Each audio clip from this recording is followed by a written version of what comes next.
Bom dia a todas, que bom estar aqui com vocês. Hoje nós vamos entender um pouco mais sobre mais uma das virtudes a qual devemos aprender e colocar em prática na nossa vida, mais um fruto do Espírito que está descrito em Gálatas capítulo 5, versículos 22 a 25. Eu acredito que esses frutos do Espírito não estão aleatoriamente na Bíblia, mas estão ali para nos ensinar que nós devemos aprofundar a nossa vida naquilo que está escrito e também naquilo que nós precisamos. Então, os frutos do Espírito são frutos que um cristão, uma mulher cristã, deve produzir em sua vida. E isso que nós estamos estudando durante esta semana de forma mais profunda. Hoje nós vamos para o tema Paz como Rio. Nós vamos falar sobre a paz, que é um dos frutos do Espírito. Então, no capítulo 3, Paz como Rio, serenidade que inunda o coração, nós vamos falar sobre destrinchar ainda mais sobre a paz. Então, vamos lá. A paz é um dos maiores anseios do coração humano. Ela transcende a ausência de conflitos e se torna uma serenidade profunda que sustenta a alma mesmo diante de tempestades. Como fruto do Espírito Santo, a paz é uma obra divina no coração humano, tornando-se como um rio que flui constante e inabalável, renovando a alma e trazendo esperança. É essa paz oferecida por Deus que permite ao cristão enfrentar os desafios da vida com confiança e equilíbrio. Então aqui a gente entendeu que a paz não significa ausência de conflitos, ela transcende isso. Ela é uma serenidade profunda que sustenta a alma mesmo diante das tempestades, mesmo diante das experiências difíceis da vida. Agora, qual a origem da verdadeira paz? A paz verdadeira, ela tem sua origem em Deus. Em João, no capítulo 14, versículo 27, Jesus prometeu assim, Deixo-lhes a paz, a minha paz lhes dou. Só que eu não dou como o mundo dá. Não se turbem os seus corações, nem tenham medo.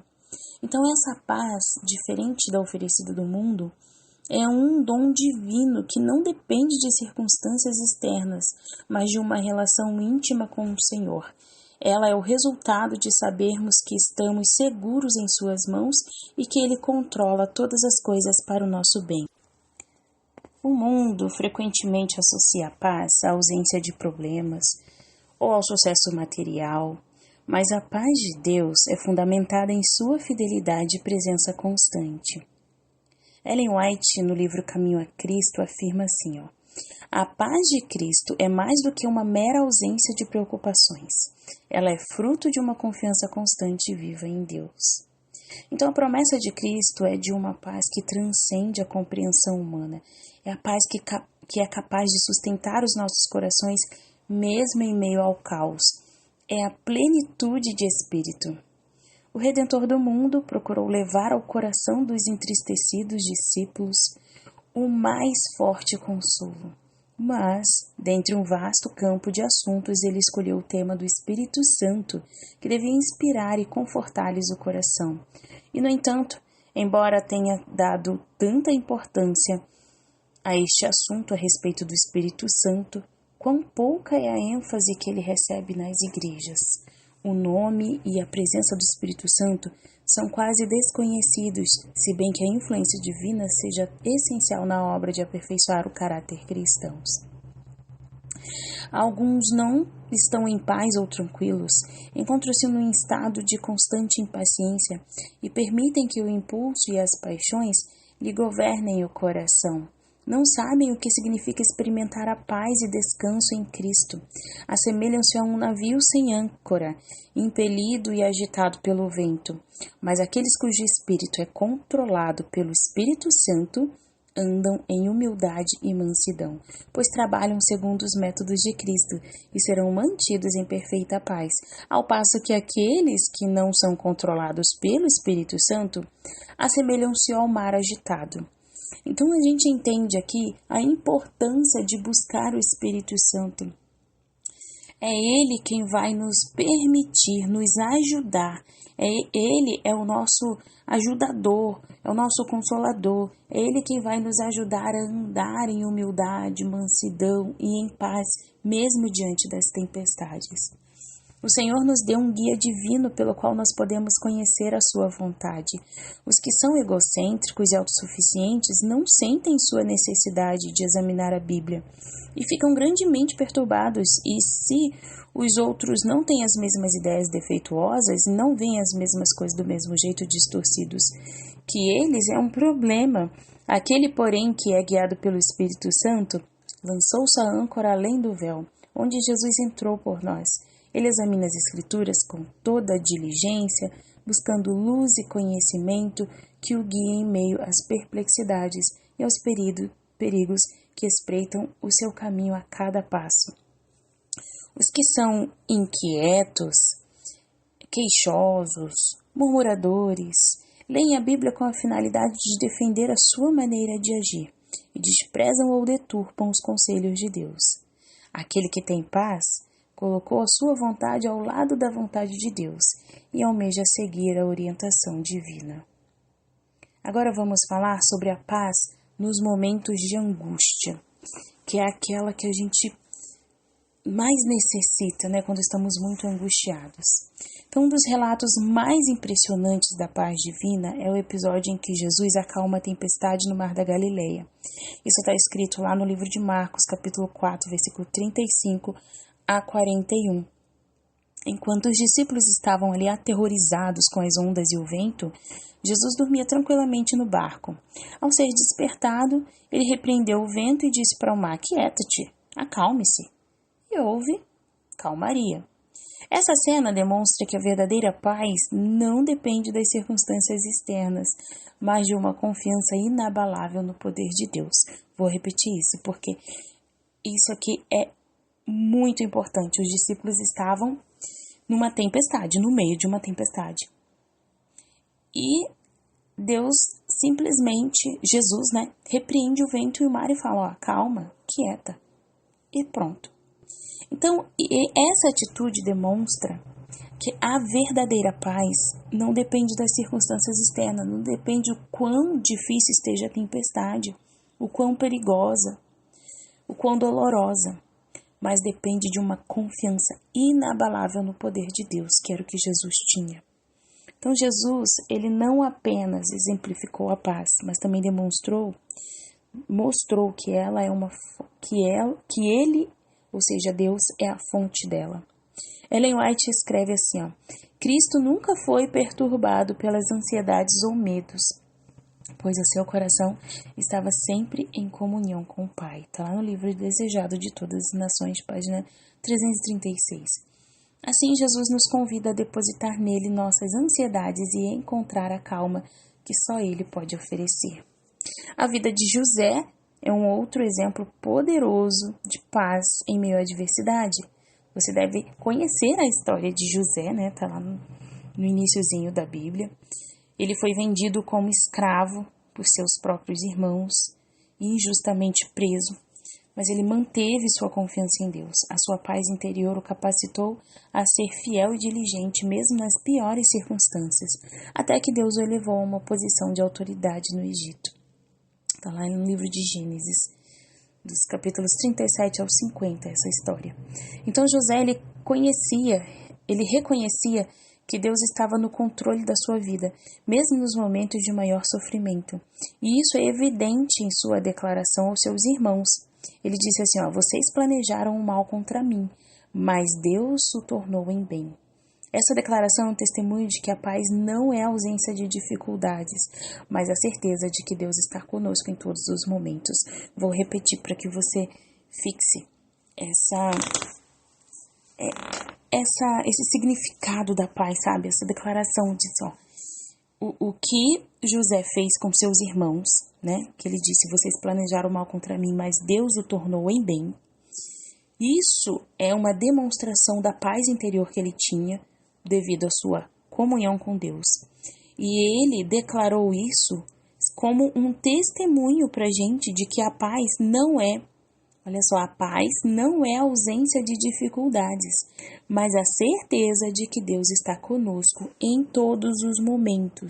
A certeza de que Deus está conosco nas dificuldades. José reconhecia que Deus estava no controle da sua vida, mesmo nos momentos de maior sofrimento. E isso é evidente em sua declaração aos irmãos. Ele disse: vocês planejaram o mal contra mim, mas Deus o tornou em bem.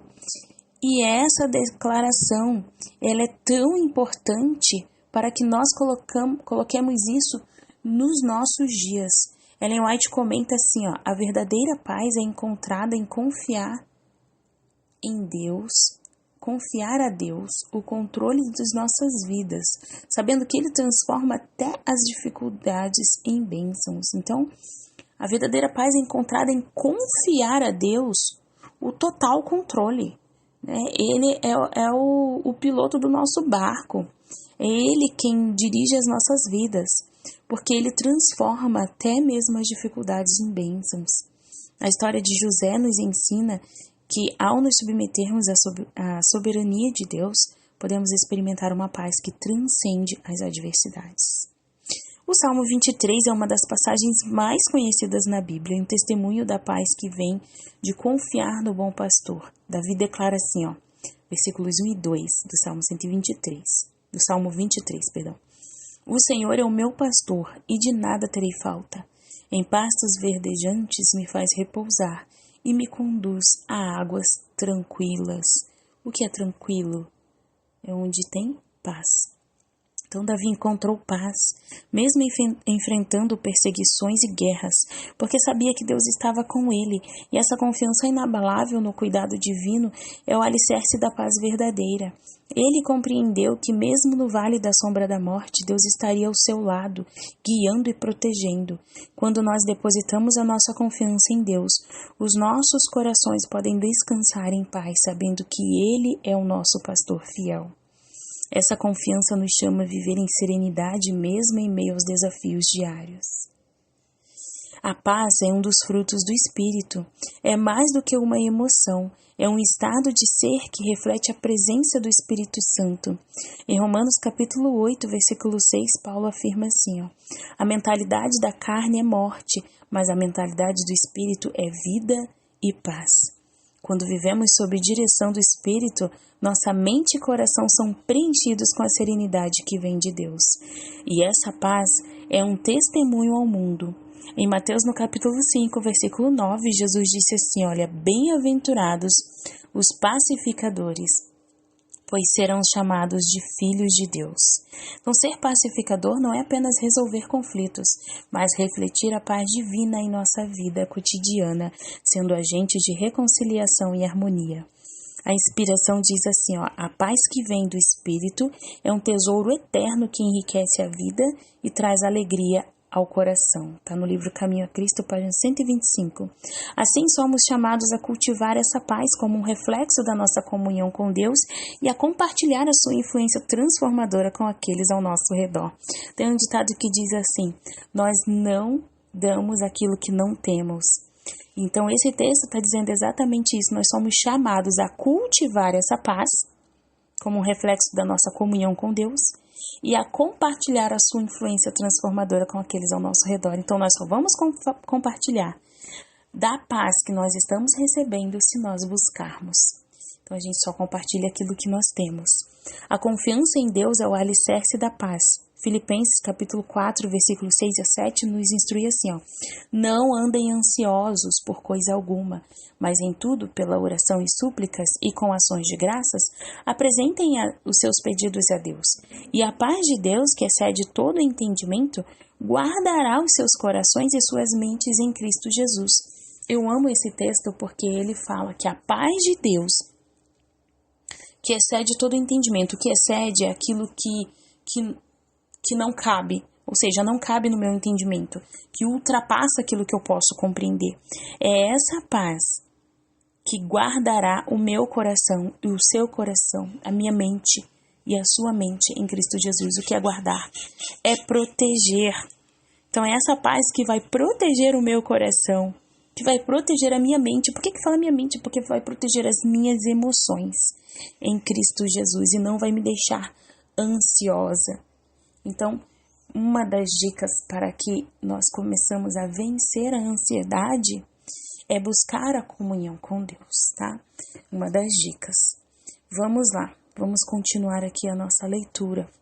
Quando entregamos as nossas preocupações a Deus, experimentamos uma paz que não pode ser explicada ou compreendida plenamente. Essa paz guarda as nossas mentes contra o desespero e nos dá força para enfrentar os desafios.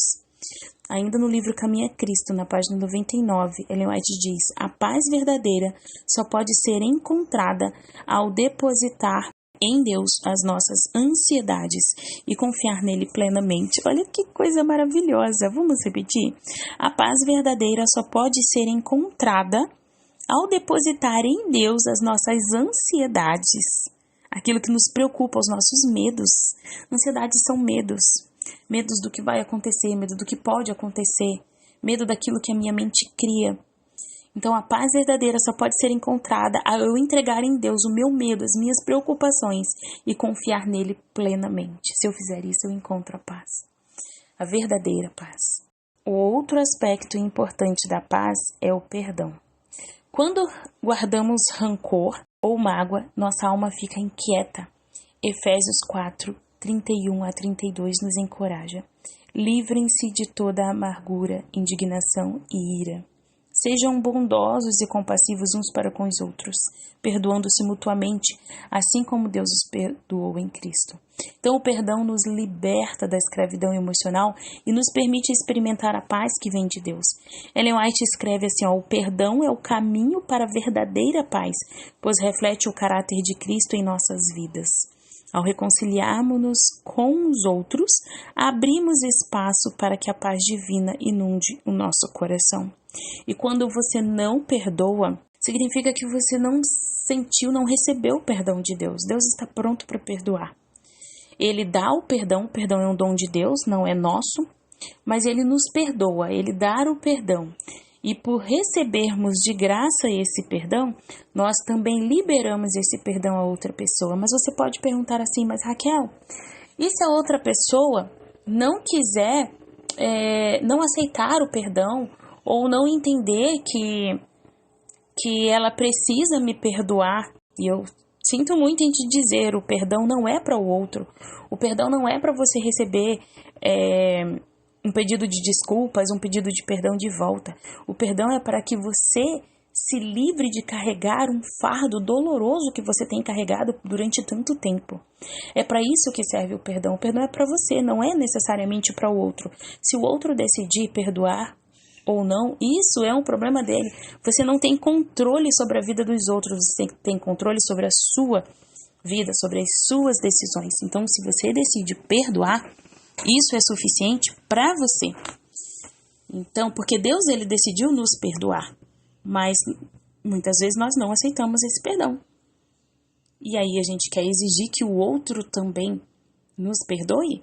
Nós simplesmente temos que fazer o que Cristo fez conosco também. Perdoar, sem exigir nada em troca. Agora vamos continuar. Meditação na Palavra de Deus. A meditação nas Escrituras é essencial para cultivar a paz. O Salmo 119, versículo 165, afirma assim: grande paz têm os que amam a tua lei, e para eles não há tropeço. Eu amo esse texto porque fala que não é uma paz pequena, é grande paz tem aqueles que amam a tua lei. Para eles não há tropeço, ou seja, não existe problema que venha travar a sua vida, né? Não existe problema que ele venha ficar tropeçando a vida inteira. Ele confia em Deus, ele tem paz e ele sabe que Deus vai tirar do caminho de alguma forma ou vai ajudá-lo a passar por qualquer pedra que vier a cometer o caminho. Quando passamos tempo na Palavra de Deus, somos lembrados de suas promessas e guiados por sua vontade. Ainda no livro Caminho a Cristo, na página 88, diz assim: a Palavra de Deus é uma âncora que nos mantém firmes e em paz, mesmo nas tempestades da vida. E essa prática nos ajuda a renovar nossa mente, a manter o foco nas coisas que realmente importam. Servir ao próximo é outra forma de experimentar a paz.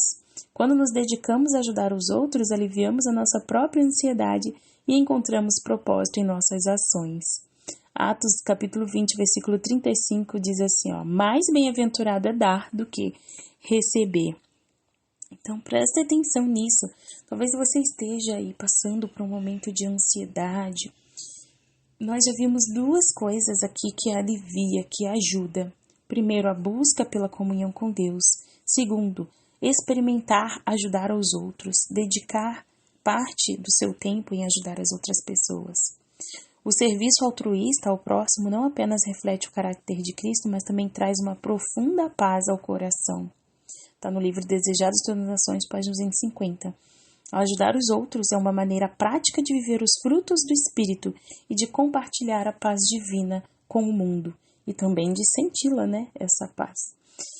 Vamos então concluir essa nossa reflexão, esse nosso conteúdo maravilhoso de hoje que fala sobre a paz. A paz como um rio é o resultado de uma vida entregue a Deus e transformada pelo Espírito Santo. Não é uma ausência de problemas, mas uma serenidade profunda que vem da confiança em Deus, da prática do perdão e da meditação em Sua palavra. É um estado de tranquilidade que nos permite enfrentar as provações com coragem e esperança. Que possamos buscar essa paz diariamente, permitindo que ela inunde os nossos corações e transborde para aqueles ao nosso redor. Como Jesus disse em Mateus capítulo 11, versículo 28 e 29. Venham a mim, todos os que estão cansados e sobrecarregados, e eu vou te dar descanso. Vocês encontrarão não só descanso em suas almas, mas a paz que excede todo entendimento. E Ellen White conclui, a verdadeira paz é encontrada em um relacionamento íntimo com Deus, que nos sustenta em todas as circunstâncias da vida.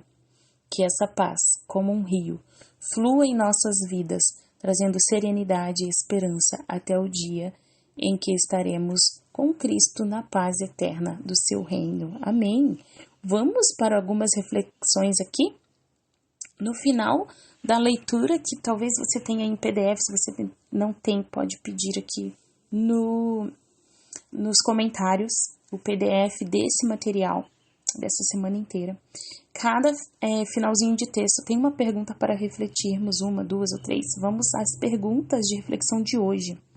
A primeira é assim, quais situações da vida eu tenho permitido invadir o meu coração a ponto de tirar a minha paz?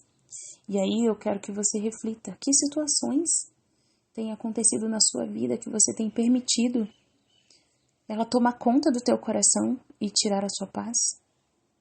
Diante disso, qual a decisão que você vai tomar hoje para desfrutar da verdadeira paz prometida por Cristo Jesus? Então, qual é a sua decisão hoje? A minha decisão é buscar ainda mais a Deus, manter a comunhão com Ele, porque assim eu sei que eu vou desfrutar da verdadeira paz prometida por Ele, a paz que excede todo entendimento, aquela que eu não posso explicar. E a terceira pergunta para refletir é assim, tomar uma decisão pode ser mais difícil do que executar a decisão tomada. Verdade. Então, quais são os 3 primeiros passos que vou tomar em direção à minha decisão? E aí? Eu tomei uma decisão, vou manter mais comunhão com Deus, buscar mais. Quais são os 3 primeiros passos? Cada um tem, sabe, onde o sapato aperta, Onde dói mais. Então, cada um vai saber onde deve agir. Talvez ter mais disciplina, disciplinas espirituais, Talvez se dedicar mais em estudar a palavra de Deus. Talvez seja, de fato, lançar sobre ele as dificuldades e descansar sabendo que ele vai resolver. Enfim, que decisão você toma? Coloca aqui nos comentários para a gente compartilhar as nossas decisões e também auxiliar umas às outras nessa nossa jornada em busca da paz interior, da paz que excede todo entendimento. Amém. Um abraço, fiquem com Deus, a gente se encontra amanhã na leitura do capítulo 4. Até lá!